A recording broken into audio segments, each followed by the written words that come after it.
আসসালামু আলাইকুম। আশা করি সকলেই ভালো আছেন। আজকে কথা বলতে চাই বাংলাদেশের সমসাময়িক অসঙ্গতি নিয়ে। ঠিক অসঙ্গতি নয়, যেন রাষ্ট্রীয় দুর্যোগ কিংবা রাষ্ট্রীয় সংকট বললে ভুল হবে না। আমরা আমাদের ইতিহাস আর বীরত্বের গল্পগুলোর অধিকাংশ লাইন পড়ে এসেছি।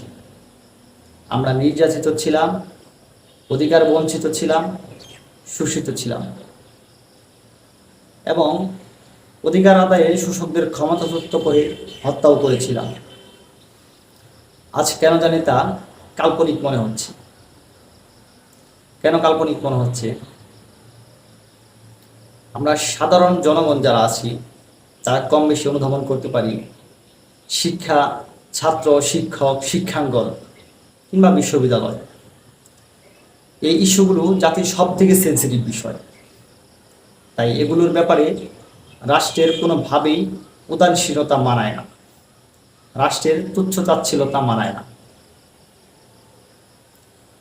একটি রাষ্ট্রের শিক্ষা ও চাকরির ব্যবস্থাপনার সাথে এত এত অনিয়ম, অনৈতিকতা, প্রশ্নবিদ্ধ দুর্বল ব্যবস্থাপনা নিয়ে একটি দেশ তো বিশ্বমঞ্চ দূরেরই কথা, নিজ ঘরেই সিনা উঁচু করে দাঁড়াতে পারে না।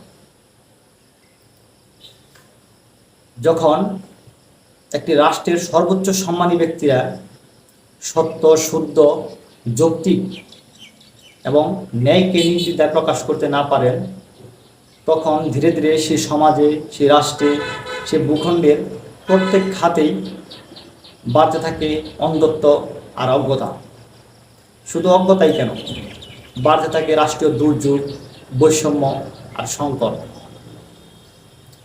আসলে আমাদের পতাকা কিংবা জাতীয়তা নয়, আমাদের এসব লাগামহীন বৈষম্যই আমাদের পরাধীনতার বড় শিকল। সবশেষে দুটি প্রশ্ন করতে চাই।